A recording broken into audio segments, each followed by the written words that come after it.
Hey guys, I am going to show you all how to create a look with a technique called the Waxless Wonder using my SeaPaints. I'm going to be using my Cult Secret, my Vintage Secret, and my Salty Secret. This technique creates a really unique really different, worn, like kind of vintage, weathered look that you're not going to get by just painting and using SeaPaints. It makes it really easy to create this look. So I'm going to start with my Cult Secret. And I'm going to do a thin base layer with the Cult Secret.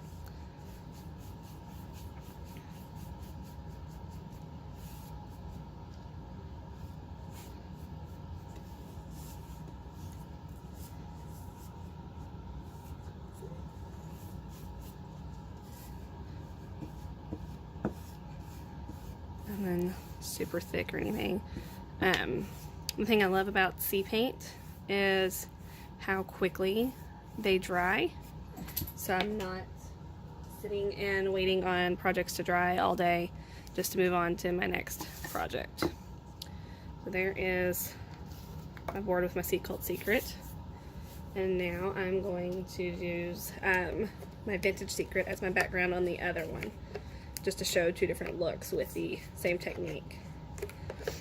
Let me get my Vintage Secret open.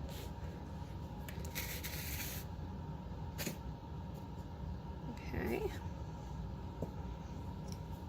And it does not take much at all. I mean, you can see how much I poured out over here, and I used hardly any of that to create that look.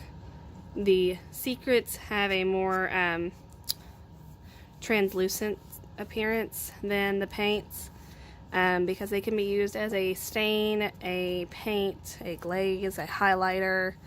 They can be used to distress. They are magic in a bottle. I'm going to dry super quick. I'm so sorry.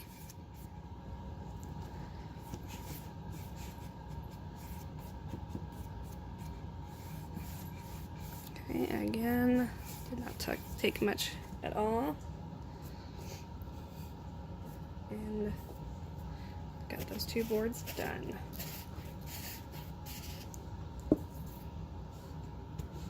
Still a little damp. I'm going to switch these out because it's the one I'm going to work on next. To create this look, I'm going to take my Salty Secret and paint a thin layer over both of these, and then I'm going to distress them very, very lightly with 220 grit sandpaper to create that look that I am trying to achieve.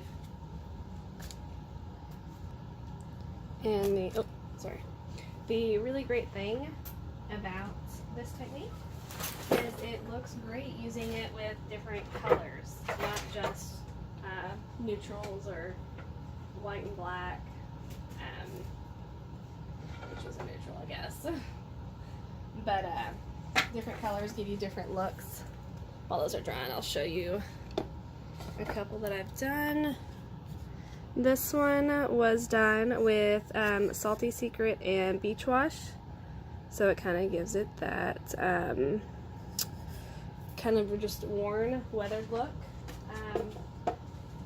like an old, not dirty, but kind of like dirty and weathered white sign.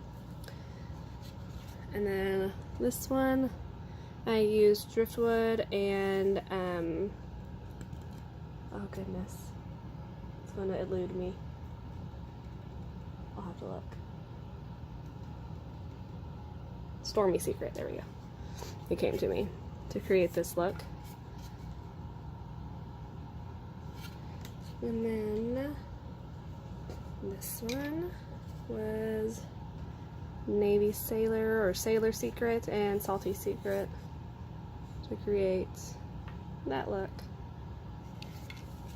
So it looks great with all different colors, and not, you know, something you have to just use the Salty Secret with. Any of the secrets look phenomenal with this technique. Let me set these back in here. Had stuff stacked for upcoming show. Here's another one I did a little bit of the Waxless Wonder. I think it was either a black or a brown background, and I did the white over it, and I did a light sanding to give it kind of a worn, weathered look. Like I said, it looks great with almost any color combination. Okay, so now that these are dry, I'm going to use, like I said, my Salty Secret, and I'm going to do a thin layer over both of those with the Salty. Okay.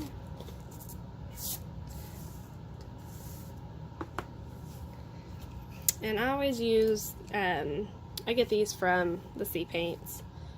Both of these brushes are, but any kind of soft, dense brush would be good for these paints. These are all, I think, actually makeup brushes, believe it or not.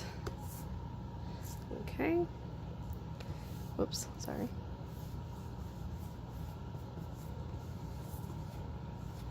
And just a nice thin layer. You don't want it too thick for this look that we're going with.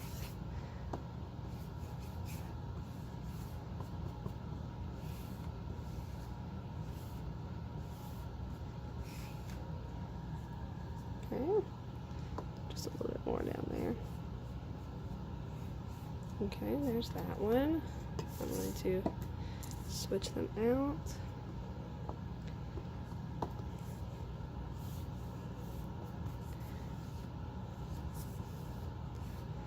And the wonderful thing about this technique is you can do so many things with it.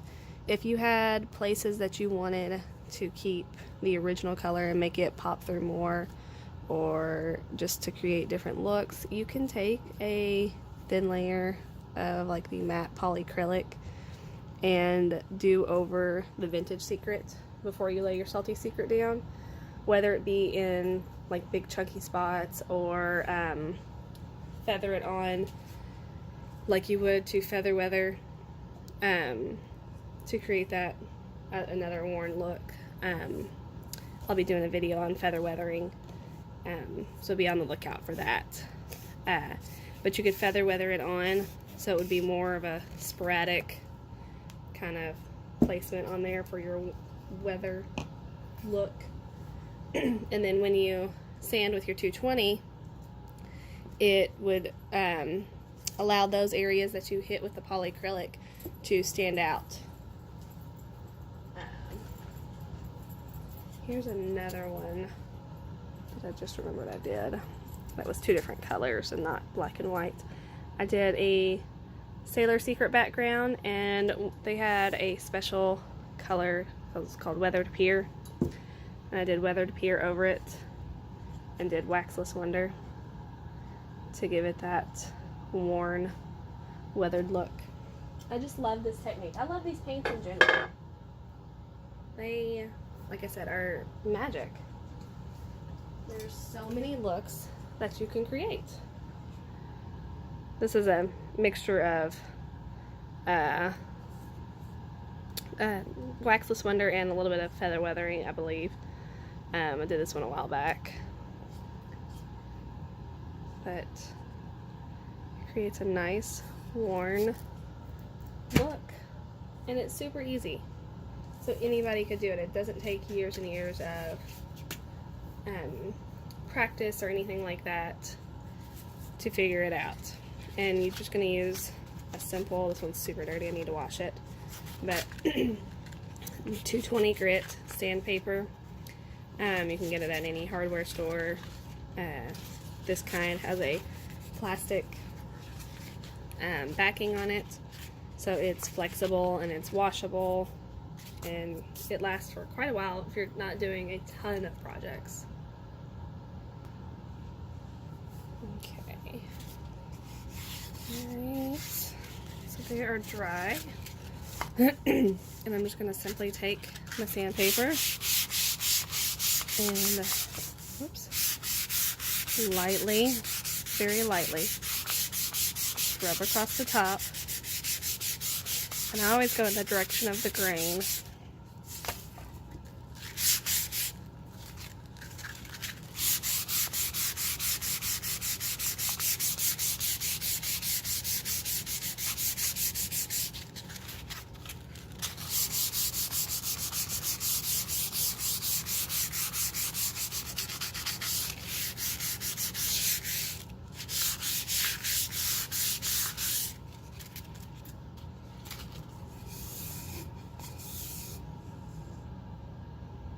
And there we have a nice, very simple to do weathered book. And usually if I'm doing any kind of sanding or like the Waxless Wonder Technique, I will take a just a baby wipe and lightly take over the top, because you can distress with a baby wipe as well.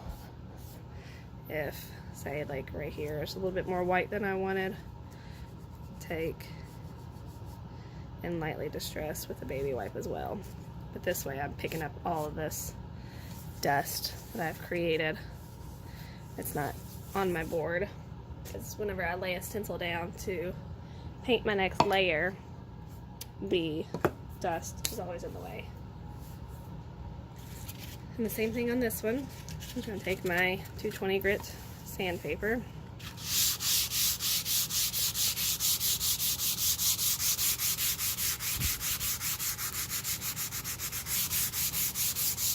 and lightly go over it. I'm going a little bit lighter on this one, just because black and white are such harsh differences. Don't want to have too much black.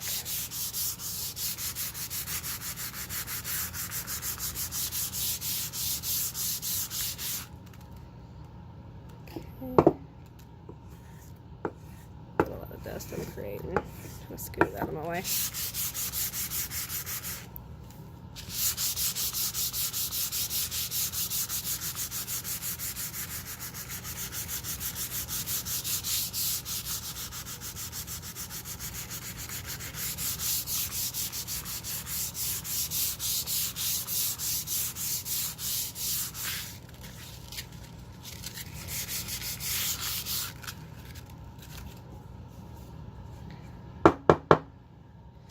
Again, I like to take a baby wipe and clean up all my dust, because I do make a mess. But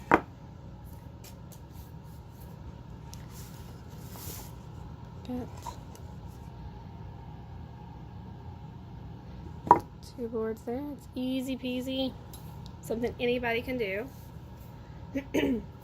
And I mean, dry in minutes, ready to put a stencil on, or, you know, freehand something over the top, or if you're even just painting furniture, you know, it's dry in minutes, ready to go on to the next part or the next step or what have you.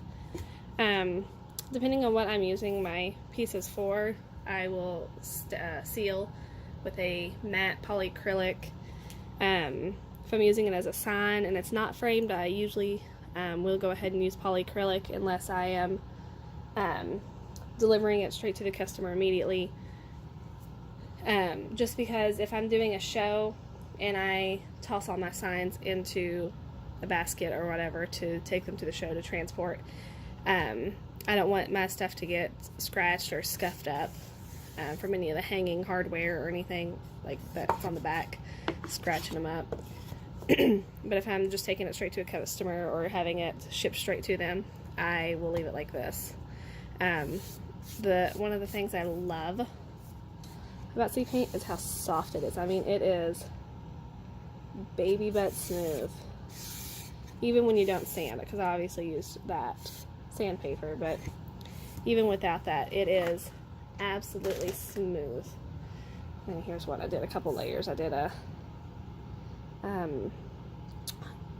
driftwood as the very bottom, and then Sailor Secret and Salty Secret over the top. And I was just playing with my colors on this one. But I mean, absolutely smooth and soft. So I just wanted to show you that. It's called the Waxless Wonder Technique. So please subscribe to my videos and be on the lookout for some of my other videos with different techniques using SeaPaints, or just different how-tos and tricks and tips for creating your own wood signs. Thanks so much for watching.